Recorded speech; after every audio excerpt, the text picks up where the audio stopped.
Video को कीजिए like, channel को सब्सक्राइब कीजिए और बेल आइकन को प्रेस कीजिए जिससे हमारी लेटेस्ट अपडेट सबसे पहले आपको मिल सके।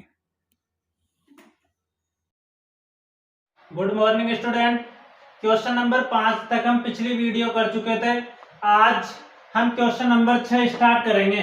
6, एक वृत्त की परिधि एक वर्ग के परिमाप के बराबर है यदि वर्ग का क्षेत्रफल दे रखा है, हमारे पास कितना है 484 वर्ग मीटर, तो वृत्त का क्षेत्रफल ज्ञात करो।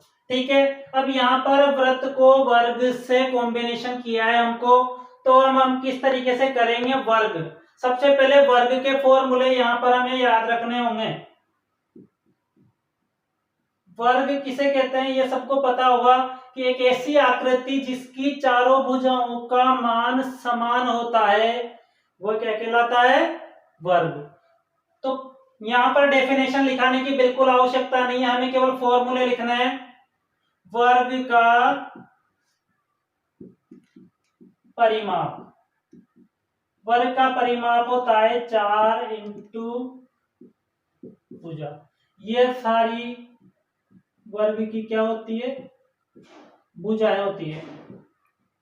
ठीक है, तो वर्ग का परिमाप हो गया 4 इंटू भुजा। और वर्ग का क्षेत्रफल का फॉर्मूला होता है, वर्ग का क्षेत्रफल बराबर होता है भुजा गुणा भुजा। ठीक है, यहां तक हमारे पास ये हो चुका है। इसके बाद अब हम प्रश्न को पढ़ेंगे कि वृत्त की परिधि वर्ग के परिमाप के क्या है, बराबर। हमको पता है, पहले प्रश्न में दे रखा है वृत्त की परिधि किसके बराबर दे रखी है, वर्ग के परिमाप के बराबर दे रखी है। ठीक है, वृत्त की परिधि, वृत्त की परिधि का मान क्या होता है 2 पाई आर। फॉर्मूला लगा रहे हैं और कुछ नहीं कर रहे हम। वर्ग का परिमाप, वर्ग के परिमाप का भी फॉर्मूला लगा दिया 4 इंटू ये लगाकर छोड़ देंगे। अब प्रश्न को आगे पढ़ेंगे। यदि वर्ग का क्षेत्रफल कितना दे रखा है 484, यहां पर प्रश्न को हम आगे करेंगे कि वर्ग का क्षेत्रफल, सूत्र क्या बताया था वर्ग के क्षेत्रफल का, मैंने देखो भुजा इंटू भुजा, यहां लिखेंगे भुजा इंटू भुजा। यहां पर वर्ग का क्षेत्रफल प्रश्न में दे रखा है कितना है 484। अब कोई भी संख्या दो बार गुणा में होती है, भुजा इंटू भुजा, दो बार है ना भुजा, तो हम ऐसे लिख सकते हैं भुजा का स्क्वायर। अब भुजा के स्क्वायर का मान कितना है 484। यदि हम स्क्वायर को हटाते हैं ना तो इसके अंडर रूट लग जाता है। अभी इससे पहले वाले प्रश्न में भी हमने ऐसा ही किया था। अब आपको पता हो वर्ग, यदि किसी ने याद किए होंगे ना तो वो पता लगा लेगा कि 484 का अंडर रूट कितना होता है। तो यहां पर इसका अंडर रूट होता है 4/22। तो यहां पर ये भुजा का मान आ चुका है, कितना आया है 22 मीटर। हमको यहां पर भुजा की आवश्यकता थी, तभी तो हमने यहां पर भुजा का मान निकाला है। अब यहां पर भुजा की जगह भुजा का मान रख देंगे 2 पाई आर बराबर 4 गुणा भुजा। भुजा का मान कितना आ गया 22, तो यहां पर हमने लिख दिया 22। 2 पाई आर बराबर 4 को गुणा कर देंगे, 4 दूनी 8 और 4 दूनी 8। परिमाप और परिधि में लिखते हैं हम मीटर। अब मीटर क्यों लिखा मैंने, क्योंकि यहां पर क्षेत्रफल का मान वर्ग मीटर में था, तो यहां पर हमने मीटर लिख दिया। अब हमसे पूछा क्या गया है वृत्त का क्षेत्रफल। अभी हमारे पास आर का मान नहीं आया है, पहले आर का मान निकालेंगे, इसके बाद वृत्त का क्षेत्रफल निकालेंगे। तो आर का मान हम यहां पर निकाल लेंगे 2 इंटू 22/7, पाई का मान रख दिया आर बराबर 88। 2 को 22 से गुणा करेंगे, 44 इंटू आर बटा 7 बराबर 88। बटा में 1 लगाकर वज्र गुणा कर देंगे। वज्र गुणा करेंगे तो हम आर का मान निकाल सकते हैं। देखो यहाँ पर 44 इंटू आर बराबर 88 इंटू 7। आर का मान निकालेंगे। मैंने बताया था आर जिसका भी मान निकालना है उसके मल्टीप्लाई में जो संख्या होती है वो नीचे बटे में जाती है। 2 बार आर का मान आया है 14 मीटर। अब आर का मान आ चुका है तो हम क्षेत्रफल आसानी से निकाल सकते हैं। अब तो डायरेक्ट फॉर्मूला लगाओ और आंसर पाओ। वृत्त का क्षेत्रफल बराबर होता है पाई आर स्क्वायर। क्षेत्रफल निकालना है ना हमें। आर का मान है पाई का, वही सबको पता है क्या रखना है। आर का मान देख लो आ चुका है 14 इंटू 14। 7 से 14 कट रहा है कितनी बार? 2 बार। 22 को 2 से गुणा करेंगे तो 44। 44 को 14 से गुणा करो, 56 हासिल के 5, 56 और 5 61। क्षेत्रफल आया इसलिए क्या लिखेंगे? वर्ग मीटर। इस तरीके से हमारा क्वेश्चन नंबर 6 कंप्लीट हुआ। क्वेश्चन नंबर 7 सबसे इंपॉर्टेंट प्रश्न है, कई बार एग्जाम में पूछा गया है, तो इसको ध्यान से समझो। एक वृत्ताकार खेत पर, खेत कौन सा है? वृत्ताकार। 24 रुपए प्रति मीटर की दर से बाड़ लगाने का खर्चा दे रखा है। कितने रुपए खर्च हुए हैं? 5280। इस क्षेत्र की 0.50 रुपए प्रति वर्ग मीटर की दर से जुताई करानी है। जुताई किस रेट से करानी है? इस रेट से करानी है। तो खेत की जुताई कराने का व्यय ज्ञात करो। ये हमारा प्रश्न है। सबसे पहले आप ध्यान दो, वृत्ताकार खेत, खेत कैसा है? वृत्ताकार। उसमें टोटल खर्चा कितना हो रहा है? 5280 रुपए। तो हम सबसे पहले पूरे बाड़ की लंबाई ज्ञात कर लेंगे। कुल बाड़ लगाने की लंबाई, कितने मीटर बाड़ लगाया गया है। बाड़ की लंबाई का मतलब आप ध्यान से देखो कि ये वृत्ताकार खेत है ना, तो ये चारों तरफ इसके बाड़ इस तरीके से लगाएगा जैसे गांव में आपको पता है कि वो चारों तरफ बाड़ लगाते हैं ना खेतों के, जिससे जानवर अंदर नहीं जा पाते हैं। तो वह बाड़ ही इस तरीके से इस प्रश्न में पूछी गई है। तो उसकी कुल लंबाई जब हम ज्ञात करेंगे तो यहां से यहां तक की कुल लंबाई ज्ञात करेंगे। और ये लंबाई क्या होती है? वृत्त की परिधि होती है ये लंबाई। तो यहां पर हम कुल खर्चा लिखेंगे, कुल खर्चा बटा प्रति वर्ग मीटर का खर्चा। यहां पर कुल खर्चा दे रखा है 5280। 5280 है। यहां पर प्रति वर्ग मीटर का खर्चा है 24। 24 का भाग जब 5280 में लगाएंगे तो बाड़ की कुल लंबाई आ जाएगी हमारे पास। तो यहां पर सबसे पहले 8 से विभाजित करो, 8 या 24। यहां पर फिर इधर 8 का भाग देंगे, 5 में तो जाता नहीं है, 52 में देंगे तो 8 छंग 42, 7 बार देंगे तो 56। तो यहां पर 8 छंग 48, 6 बार जाएगा, 48 आ गए, कितने बचे? 4, फिर 48 हो गए, फिर 6 बार गया 0। कितनी बार कटा? 660 बार। फिर 3 से काटेंगे, 3 से 6 कट रहा है, 2 बार 2 बार 0। ठीक है। बाड़ लगाने की लंबाई, या फिर हम लिखेंगे बाड़ की कुल लंबाई का मान आया है हमारे पास। कितना आ गया? ये आया है 220 मीटर। अब मैंने मीटर क्यों लिखा? क्योंकि यहाँ प्रति वर्ग मीटर था खर्चा। ठीक है। अब आपको पता है बाड़ की कुल लंबाई किसके बराबर होगी? बाड़ की कुल लंबाई वो होगी वृत्त की परिधि के बराबर होगी। किसके बराबर होगी? 2πr के बराबर। तो यहां लिखेंगे आता है 2πr बराबर कितना मान है? 220। अब जब 2πr का मान है तो हम r निकाल सकते हैं ना। यहां से r निकालेंगे तो r का मान हम इस तरीके से निकाल सकते हैं। पाई का आपको सबको पता चली गया, क्या लिखना है पाई की जगह? 220। यहां पर 2 को इससे गुणा करेंगे 44। r ऊपर ही, ये जो संख्या है ना ये ऊपर ही जाती है गुणे में, ये ध्यान रखना। 220 बटा 1। अब करेंगे वज्र गुणा।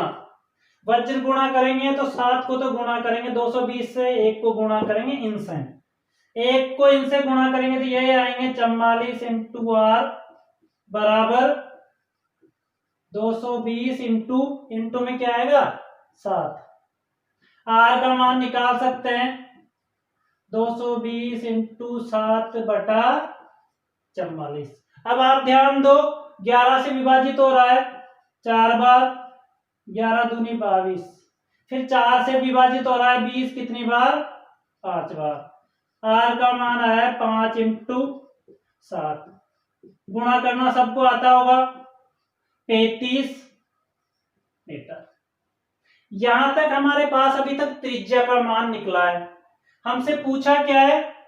हमसे पूछा है कि इस क्षेत्र पर 0.50 रुपए प्रति वर्ग मीटर से अभी तक इसमें जुताई करानी है और उसका पहले क्षेत्रफल निकालेंगे, फिर उस क्षेत्रफल को इससे गुणा कर देंगे तो कुल खर्च आ जाएगा हमारे पास। हमारे पास आर का मान आ गया था 35।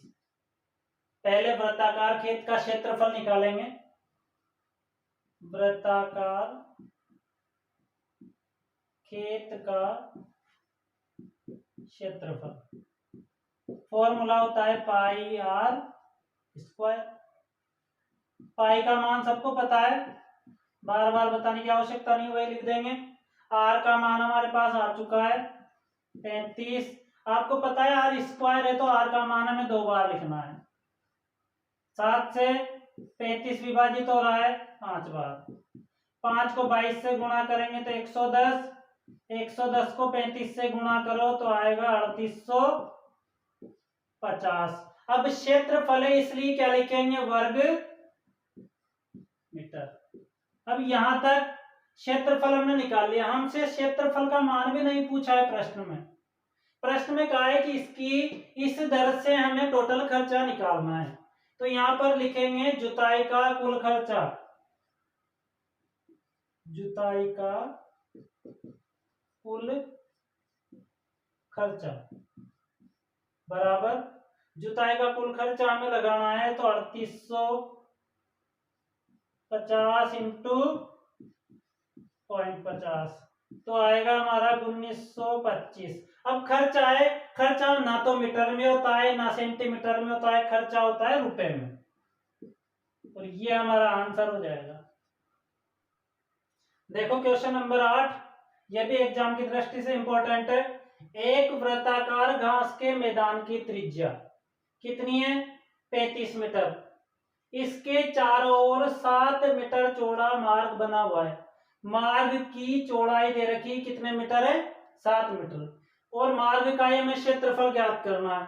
देखो यहाँ पर चित्र बना रखा है, एक तो बाहर का वृत्त और एक अंदर का वृत्त। तो ये जो घास के मैदान की त्रिज्या है ना, ये इस वृत्ताकार मैदान की त्रिज्या है, कितनी दे रखी है? 35 मीटर। अब हमारे प्रश्न में दे रखा है कि ये 7 मीटर चौड़ा मार्ग बना हुआ है, ठीक है। इसकी चौड़ाई प्रश्न में दे रखी है कितनी है? 7 मीटर। तो यहां से यहां तक और यहां से यहां तक, यहां से यहां तक तो 35 है और यहां से यहां तक कितनी है? 7। हमने जिस दिन भी बताया था पहले वाली वीडियो में कि R1 का मान बड़े वाले वृत्त की त्रिज्या मानेंगे, तो ये R1 का मान आ गया। R2 का मान छोटे वाले वृत्त की त्रिज्या मानेंगे। अब हमें मार्ग का क्षेत्रफल ज्ञात करना है। मैंने फॉर्मूला लिखवाया था पिछले वाले वीडियो में कि परिबद्ध वृत्त का क्षेत्रफल, तो वही वाला फॉर्मूला यहाँ काम आएगा। यहाँ पर लिखेंगे हम मार्ग का क्षेत्रफल बराबर, अब सीधा सा है, बड़े वाले वृत्त का क्षेत्रफल माइनस छोटे वाले वृत्त का क्षेत्रफल। बड़े वाले वृत्त में त्रिज्या क्या काम में लेनी है, r1, तो यहाँ पर लिख देंगे पाई r1 का स्क्वायर माइनस पाई r2 का स्क्वायर।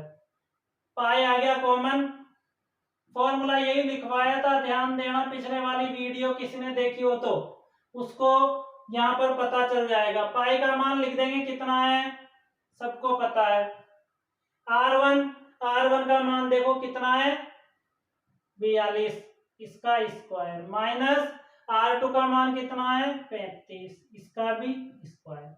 अब कुछ फॉर्मूले होते हैं, उन्हीं फॉर्मूले के आधार पर यहाँ पर भी काम हो रहा है।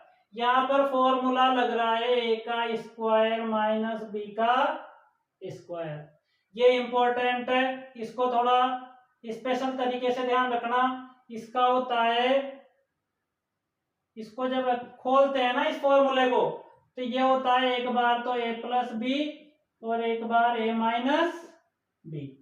तो इसकी आधार पर हम इसको सोल्व करेंगे, 22/7, इसको लिखेंगे a प्लस बी 42 प्लस 35, इधर लिखेंगे 42 माइनस, मतलब एक बार दोनों को जोड़ देंगे और एक बार दोनों को घटा देंगे, 22/7, यहाँ पर 42 में 35 जोड़ो, 3 और 2 5 और 2 7, 4 और 3 7, गुणा का चिन्ह इधर क्या है, 42 में से घटाएंगे तो यहाँ पर क्या आ गया 7, 22/7 इंटू 77 इंटू 7, 7 से 7 कट गया, इसको इससे गुणा करेंगे तो 22 इंटू 77, 22 इंटू 77, तो यहाँ पर आएगा 1692। यहाँ पर मीटर में दे रखा है तो लिख देंगे वर्ग मीटर। हमारे ये क्वेश्चन इसमें दे रखा है, दो समकेंद्रीय वृत्तों द्वारा परिबद्ध क्षेत्र का क्षेत्रफल। इसका फॉर्मूला पहले भी बता चुके हैं, इसका फॉर्मूला होता है पाई r1 का स्क्वायर माइनस पाई r2 का स्क्वायर। दोनों में आपको दिख रहा है पाई कॉमन आ गया, r1 का स्क्वायर माइनस r2 का स्क्वायर। यहाँ पर ये फॉर्मूला काम करता है, a का स्क्वायर माइनस b का स्क्वायर, एक बार प्लस में और एक बार माइनस में। अभी ठीक इससे पहले हमने प्रश्न इसी के आधार पर किया था, क्वेश्चन नंबर 8 पाई। अब यहाँ पर इन दोनों को एक बार प्लस में लिखना है और एक बार माइनस में लिखना है, r1 प्लस r2, एक बार तो प्लस में लिख दिया, और r1 माइनस r2 एक बार माइनस में लिख दिया। यह जिस भी ऑप्शन में हमको मिलता है वही हमारा आंसर होता है। यह भी क्वेश्चन नंबर 8 की तरह ही है, दो समकेंद्रीय वृत्तों की त्रिज्याएं दे रखी है, 4 सेंटीमीटर और 3 सेंटीमीटर। अब यहाँ पर हमें दिमाग लगाना है कि बड़ी त्रिज्या है तो बड़े वाले वृत्त की होगी, छोटी त्रिज्या का मान है तो वो छोटे वाले वृत्त का होगा। इन वृत्तों से परिबद्ध क्षेत्र का क्षेत्रफल निकालना है। परिबद्ध क्षेत्र का क्षेत्रफल कहेगा या फिर कहेगा मार्ग का क्षेत्रफल, फॉर्मूला दोनों में एक ही काम करेगा। यहां पर लिखेंगे परिबद्ध क्षेत्र का क्षेत्रफल, फॉर्मूला अब तो सबको याद हो गया होगा, पाई r1 का स्क्वायर माइनस पाई r2 का स्क्वायर। ऐसे भी ध्यान नहीं रहता है तो सीधा सा याद रखना, बड़े वृत्त के क्षेत्रफल में से छोटे वृत्त का क्षेत्रफल घटाना है। हमने यही किया है, r1 बड़े वृत्त की त्रिज्या मानिए, वृत्त का क्षेत्रफल होता है पाई r स्क्वायर, तो r1 का स्क्वायर किया है तो ये बड़े वृत्त का क्षेत्रफल है और ये छोटे वृत्त का क्षेत्रफल है। यहाँ पर पाई आ गया कॉमन, वही लिख दिया r1 का स्क्वायर माइनस r2 का स्क्वायर। एक बार प्लस में लिख देंगे, एक बार माइनस में लिख देंगे, पाई यहाँ पर r1 प्लस r2, एक बार तो जोड़ के लिख दिया, एक बार घटा के लिख दिया। पाई की जगह वही मान रख देंगे, पता है आपको, 22/7। R1 का मान यहां से देख लो, बड़े वाले वृत्त की त्रिज्या, R2 छोटे वाले वृत्त की त्रिज्या, इधर फिर बड़े वाले वृत्त की त्रिज्या, और इसमें से R2 छोटे वाले वृत्त की त्रिज्या।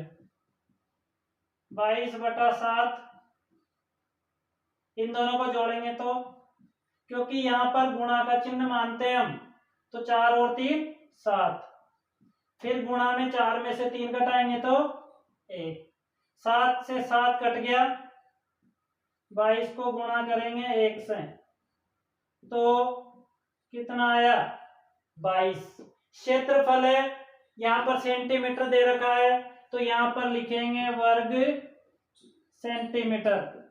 क्षेत्रफल में हमेशा वर्ग लगाते हैं, मान मीटर में दे रखा है तो वर्ग मीटर, और सेमी में दे रखा है तो वर्ग सेंटीमीटर। इस तरीके से हमारे 15.1 के सभी प्रश्न हो चुके हैं। अब हम नेक्स्ट वीडियो में 15.2 के क्वेश्चन करेंगे तथा उससे पहले जो भी थ्योरी है वो समझाई जाएगी। आपको अब तक के वीडियो में किसी प्रकार की कोई प्रॉब्लम आई हो तो आप कमेंट बॉक्स में कमेंट करके मुझे बताएं। Thank you.